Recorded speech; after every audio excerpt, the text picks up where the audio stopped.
Hey, it's Alex, and welcome to Vegan with a Passport. Currently, we are in Koh Samui, Thailand, from the villas and a fully vegan restaurant overlooking the jungle and the ocean to the rooms including vegan toiletries and vegan bedding. Let's enjoy a week at this plant-based oasis. Welcome to Kapahala. Let's first start with the room tour. There's two different types of room offerings, with one being the farmhouse villa and the other being the tent house villa. The farmhouse villas are fully enclosed, while the tent house villa allows for you to remove the walls. As mentioned, the toiletries are free of animal products and free of animal testing, and so is the bedding. Now, while the larger furnishings in your room are vegan, there are some small accessories such as your keychain, and if you stay in the tent villa, the leather straps that are not vegan. Now, as for my room, I liked the space and found it to be comfortable. And the views from my balcony were stunning. One thing to know about the farmhouse villas as opposed to the tent house villas is that the farmhouse villas are situated higher as opposed to the tent house villas. However, the tent house villas did seem to look more secluded, and they also do have wood style furnishings if that is more so your preference. At this hotel, breakfast is included in your stay. Now, I'm not going to go too much in depth into the breakfast because most of it was monotonous, if I'm going to be honest. And maybe things have changed since my visit. Anyway, most of my breakfast came with scrambled tofu and sausage, and it either came with a side of potatoes or beans, and on one day it came with oatmeal. Usually it came with fruit, and sometimes bread came on the side too. Now, I'm going to be honest, I found these dishes to be meh. Now, I feel like this is on me because the owner was very receptive to feedback, and I feel like if I would have said something, then something would have changed during breakfast.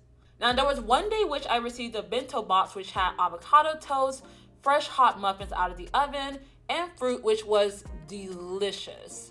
And then there was another day where I received pancakes, energy balls, which were peanut butter flavored. I also ended up getting fruit, pita, and scrambled tofu, which I enjoyed. Now, as mentioned earlier, the restaurant has a fully vegan restaurant, and the restaurant menu has a Sicilian and Asian fusion focus. In Sicilian, as they also have a vegetarian hotel in Sicily, Italy. You're able to eat a la carte from the offerings from the day, or you can eat a 4-course meal during lunch or dinner. Despite the restaurant hours, I found the hotel very accommodating, and they were willing to accommodate if you needed different hours for lunch or dinner. And can we just talk about this gorgeous view from the restaurant? Now let's just go through the lunch and dinners, and I'm just going to go through the order of which I ate them. When I first arrived, the restaurant was closed, but I was able to get an afternoon snack. I ended up eating this Sicilian caponata with fried panilla. This ended up having a rich veggie taste from those chunks of eggplants. And the fried panilla, which are actually chickpea fritters, had a lovely crunchy texture. But they still had just a little bit of airiness on the inside, and overall they paired well with the dish. As the caponata was the only thing I had eaten for the entire day, I decided to order 2 plates for dinner. I also received this complimentary welcome cake since it was my first night. The first plate I ordered was bolognese with penne pasta. Now, the pasta could have been more tender, but flavor-wise, it was delicious. I also ended up ordering fried rice with tofu and vegetables. I found this dish to be flavorful, and I also liked how the tofu was tender. The next day for lunch, I ended up ordering the sweet potato quesadilla. Overall, it was okay, but there was way too much sweet potato, and it tasted like I was eating mashed sweet potato, honestly. However, when I brought this up, they agreed, and they said that they would forward this information to the kitchen, and they were overall receptive to this feedback. And then it was time for dinner. I decided to have my first 4-course meal at this hotel. For these 4-course meals, you'll first start off with a drink, and then you'll receive your appetizer, followed by your main, and then you'll wash all of that yumness down with dessert. For my drink, I usually chose the coconut, teas, or mango juices, so I'm just gonna skip my drinks. For my appetizer, I ended up getting this puffy bread with sea salt, and despite its simplicity, I really enjoyed this dish, and the burst of the salt notes on the bread. For my second appetizer, I ended up receiving baba ganoush. It was topped with bean sprouts, which was cooked in tamari, which is a gluten-free soy sauce, and it was also topped with rice paper. It was different than your Middle Eastern and Mediterranean baba ganoush, but I enjoyed it. As it was also topped with sesame seeds, and there were sesame seeds inside the baba ganoush, it did have a strong sesame flavor, but I enjoyed it and it actually added another dimension of flavor. And then for my main, I had couscous curry. The couscous curry was stuffed with fresh tomatoes, sun-dried tomatoes, cucumbers, and prunes. I enjoyed that sweet and savory contrast from the prunes to the vegetables in that couscous curry. Also, the couscous, the cucumbers, and the prunes added a variety of various textures to the dish. And then to end the night, I had a chocolate sorbet. Overall, it had a great balance of chocolate notes and also being sweet but not overly sweetened, and this was a great way to end the dinner. The next night, after a day of exploring Koh Samui, I decided to have dinner at the hotel. Dinner was a ramen with a milky broth base. It also included corn, mushrooms, scallion, kimchi, and seaweed. And it was topped with olive oil from Sicily. Overall, it was just okay, and I really wasn't that big of a fan of it. The next day, I decided to relax at the hotel and have another 4-course lunch. For my appetizer, I ended up getting some of that delicious puffy bread, which was topped with herbs, and I also got hummus, which was topped with sesame seeds. Although not the creamiest hummus, I did love the addition of the sesame seeds and how it added a unique punch of flavor.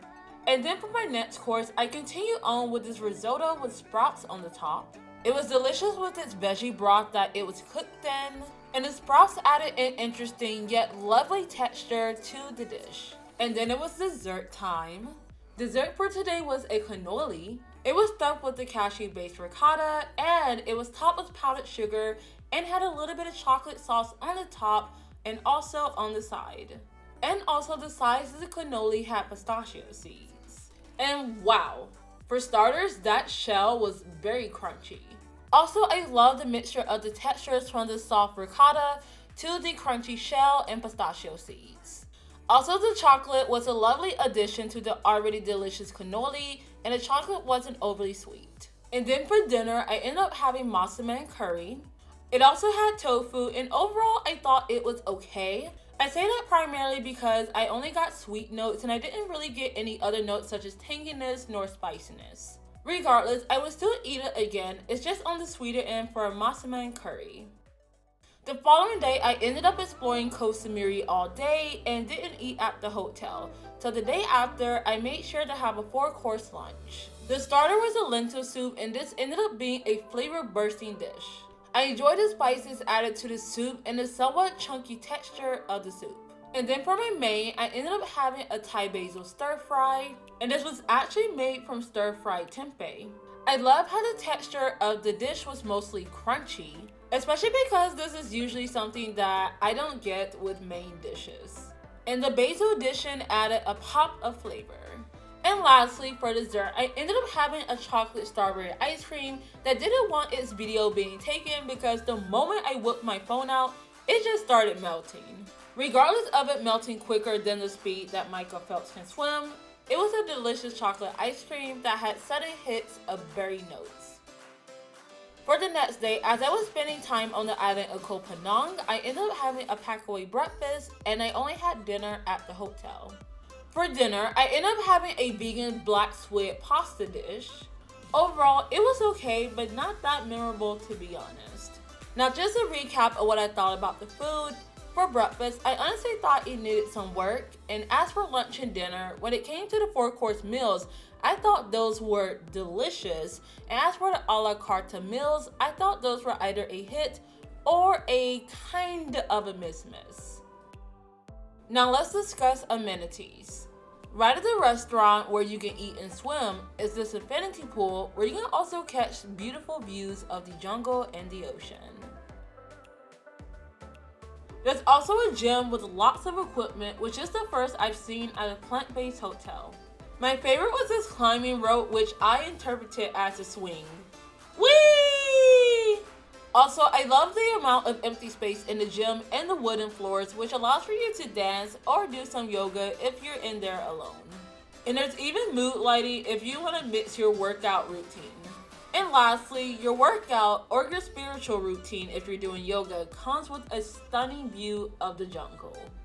Overall, I found this hotel to be a peaceful haven in Koh Samui, and if I'm on this island again, I will definitely be staying here at Kapahala. Thank you so much for watching, and if you would like to see more videos about plant-based hotels in Thailand or other plant-based hotels in general, or just vegan travel videos in general, be sure to stick around. And until next time, bye!